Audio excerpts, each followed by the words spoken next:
52+ exams நான் attend பண்ணியிருக்கேன். 8 years of struggles.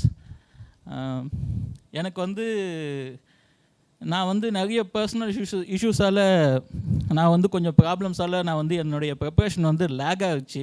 அதனால் எனக்கு வந்து வருஷங்கள் வந்து கொஞ்சம் தள்ளி போயிடுச்சு. பார்க்கவங்க என்ன சொல்லுவாங்கன்னா, இவன் தோத்துட்டான், இவன் முட்டாள், படிக்க தெரியாதவன், அப்படி தான் சொல்லுவாங்க. என்னுடைய ப்ராப்ளம் என்னென்னு என்னால் அனலைஸ் பண்ணி நான் வருஷம் நானும் இம்ப்ரூவ் பண்ணிக்கிட்டே இருந்தேன். பட் ஆனால் வந்து அது என்னவோ தெரில, ஏதோ ஒன்றுத்தில் வந்து 0.25 போயிடும், 1.5 கூட மார்க் போயிடும். ஆனால் மார்க் நம்மளது போகுதுன்றதை விட வருஷங்களும் போகும். அதுதான் ரியாலிட்டி. அதுதான் வந்து டார்க் சைடு. இந்த பேங்கிங்கில் இருக்க டார்க் சைடு அதுதான். அப்பாவுக்கும் சரி அம்மாவும் சரி, அம்மா என் மேலே ரொம்ப நம்பிக்கை வச்சுருந்தாங்க. அந்த நம்பிக்கை தான் எனக்கு ரொம்ப பூஸ்டப்பாக இருந்துச்சு. எனக்கு அண்ணன் இருக்கான், அவன் வந்து என்னுடைய ஃபேமிலியை நான் பார்த்துக்கிறேன், ஃபினான்ஷியலி நான் சப்போர்ட் பண்ணுறேன் உனக்கு அப்படின்னு எனக்கு எல்லாமே இருந்தது எங்கள் அண்ணன் மட்டும்தான். திரைக்கடல் தேடியும் திரவியும் ஓடேல் அப்படின்னு சொல்லுவார்.